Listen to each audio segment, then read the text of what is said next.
The effects of Andrew Tate's popularity have been very evident among Gen Z.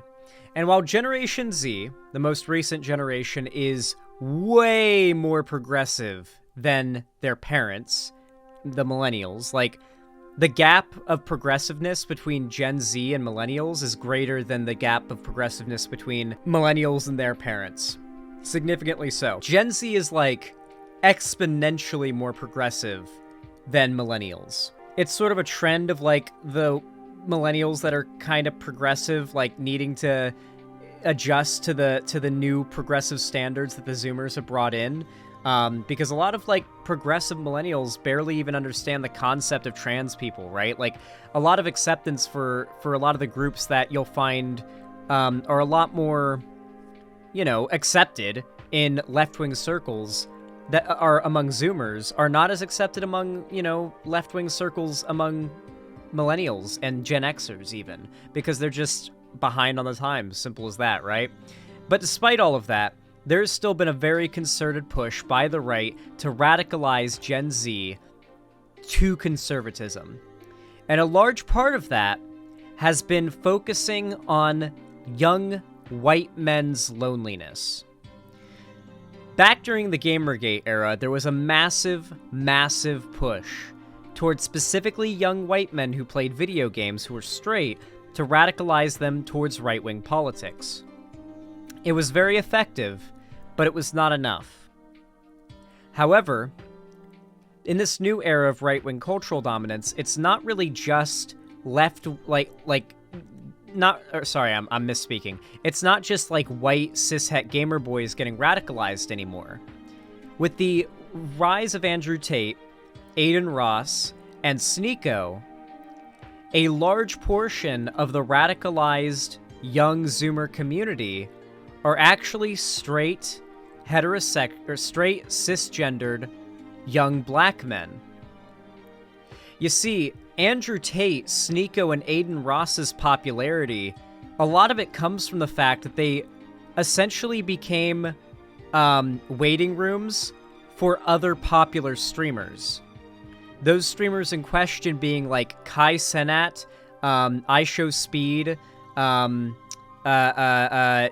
Gideon, and a bunch of other, mostly black creators who are fucking massive, but aren't always streaming, and their fan bases need a waiting room.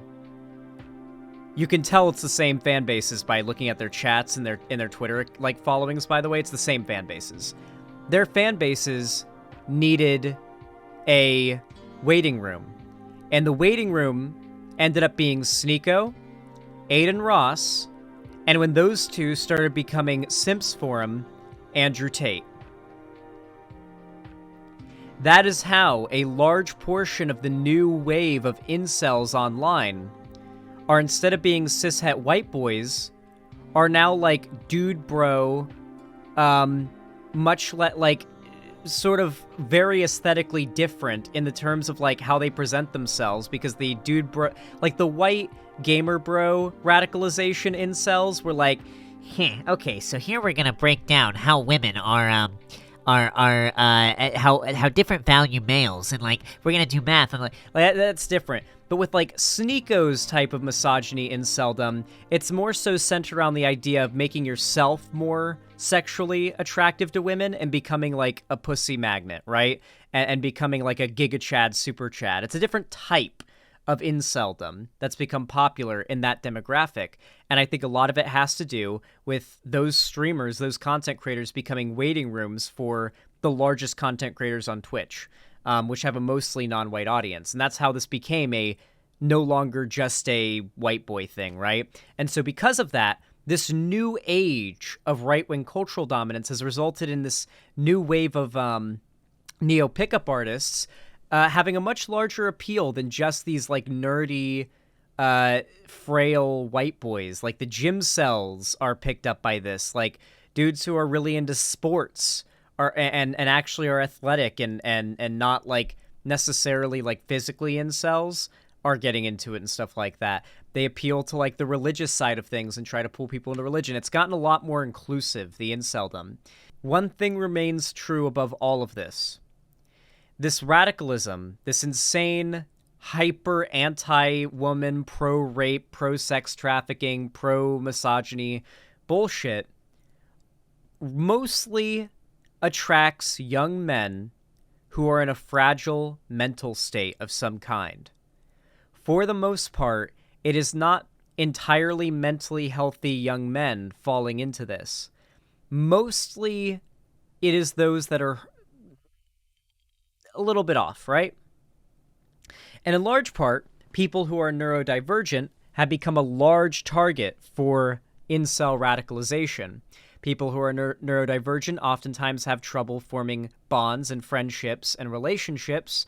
And so what better way to try to explain that away for yourself than to find a bunch of people online that tell you it's everyone else's fault and try to offer you quick and easy solutions on how to, get out of your problem.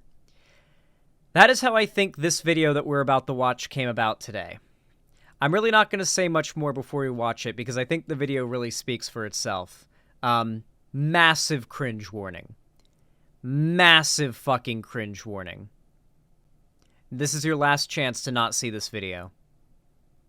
3, 2, 1, cringe. Getting out of hands these days. I've had enough of this. This punishment stuff is going to stop. You're not gonna tell me what I'm gonna do and not do? I am now the alpha. That's not how this works. I am the teacher. The alpha takes priority over the teacher. Okay. The alpha takes priority over everything. Do you not know how that works? The teacher is telling the alpha to sit in his seat right now. And the alpha doesn't have to listen to orders from its lower. Well, you don't have to listen, but the consequences that follow are going to still apply to the alpha. The alpha doesn't take punishment. Let's see how well that works out for you, okay? Getting out of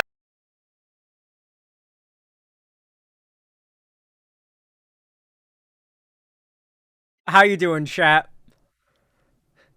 How you doing after that one? The ironic thing is those same ideals isolate them further from people, keeping them within the incel group. That's the whole point.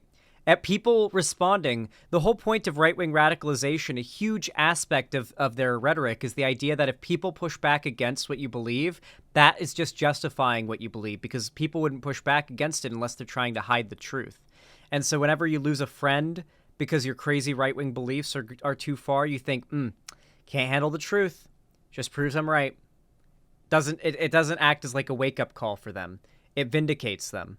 This poor kid, very clearly, is probably spending every night on TikTok or YouTube Shorts just scrolling through, watching Andrew Tate and, like, Sneeko segments, probably watching Sneeko and Aiden Ross's stream. Like, this kid's probably way down the rabbit hole. And I think it's easy to imagine this kid probably doesn't have a lot of friends and probably has not ever dated and probably won't date anytime soon. And he knows that. And it's kind of understandable to see why he would end up gravitating towards Andrew Tate. Like, if you're a young guy this age, like, Andrew Tate has become a household name. Like, if you want to become an alpha within, like, the Zoomer young guy generation, like, you're hearing Andrew Tate's name thrown around a lot. You're eventually going to check him out if that's what, interests you. And this is where you might end up if you're susceptible to it. The teacher handled it well. The teacher handled it really, really, really well. You know what I love about this video? Is that I feel like this video can kind of act as a sneak peek at how Andrew Tate's defense is going to go when he's in court for the sex trafficking charges. So I looked further into Andrew Tate's charges. He is being investigated by the Romanian, like, equivalent of their Federal Bureau of Investigations, like their highest up level of federal investigation. He has been under federal investigation for months before he even got arrested. They'd been gathering evidence. They wanted to keep him in holding for longer, but they need longer to keep all the, to gather up all the evidence. He has connections to some serious organized crime they're looking to take down some serious organized crime connections here, not just Andrew Tate. This is just my own personal theory, that the reason that Andrew Tate was released into house arrest is so that he can be killed. It's very possible that the Romanian government has decided that it is not worth holding him in captivity anymore. It's just not worth the money and the press and all that, and it's not worth pursuing the investigation. And so considering the fact that, you know, maybe there's a chance some people he works with want him dead right now, they just let him out into house arrest for a little while to see if somebody comes and pays him a visit. Like, that's my theory. That maybe that's what the Romanian government's doing. I don't know. Could be, but regardless, in all seriousness, within the realm of like what we know, he's got serious charges going after him. He hasn't been charged yet, but what he is being charged with, the evidence they have, the investigators have said they have him on wiretap, seeming to admit to, like, the article that I read is Romanian officials seem to have Andrew Tate on wiretap admitting to crime. So, like, it's just a lot of stuff. It's a lot of, like, there might be snitches who wore wires and got him saying shit. Like, this entire case could be way, like, seems like it's way bigger than has even bubbled up to the surface. Like, the amount of evidence and the amount of people working on this investigation could be huge. There's a reason why it's taken so long for him to be charged. So I just want to let you guys know, because I did a little bit more research on it behind, like, off stream. But that said, I feel like this video acts as like a perfect sneak peek at how Andrew Tate's defense during the trial is going to go. Seriously, I want you to imagine this is the judge and this is Andrew Tate, okay? Just imagine it for a minute. Close your eyes and just imagine it. I've had enough of this. This punishment stuff is going to stop. You're not going to tell me what I'm going to do and not do? I am now the alpha. That's not how this works. I am the teacher. The alpha I am the takes judge. priority over the teacher. The alpha takes priority over everything. Do you not know how that works? The teacher is telling the alpha to sit in this seat right now. And The alpha is the judge is telling the alpha to sit back in his seat right now, Mr. Tate. alpha doesn't have to listen to orders from its lower. Well, you don't have to listen, but the consequences that follow are going to still apply to the alpha. The alpha doesn't take punishment. Let's see how well that works out for you, okay? It's literally a perfect sneak peek at how Andrew Tate's trial is gonna go. If Andrew Tate isn't, like, literally just silent, like, dead face, like, dead-eyed and crying during the trial, if he's, like, acting like himself, this is how it'll go. Also, you know this kid watches Sneeko. He's got the Sneeko fade. This kid's literally rocking the Sneeko fade right now, is he not? I can't stand his posture and his voice. I think he's trying to act intimidating, like his arm is ready to wind up for a punch. Like, his posture's supposed to... I think he's trying to look intimidating, like an anime character powering up. Because he's seen a lot of anime, so he's, like, trying to look like a tough anime character about to kill, like, 50 people. But, like, the teacher has not seen anime and doesn't, like... This isn't intimidating. This is just a kid doing this. Stop! You know that's why he's doing it. He's imitating, like, some anime move or some like that to look tough. I'm sorry, but this kid's literally the kid that brings a katana to school. What can I say, alright? Like, he fits the mold. Anyway, Andrew Tate is really out here ruining an entire generation of Zoomers.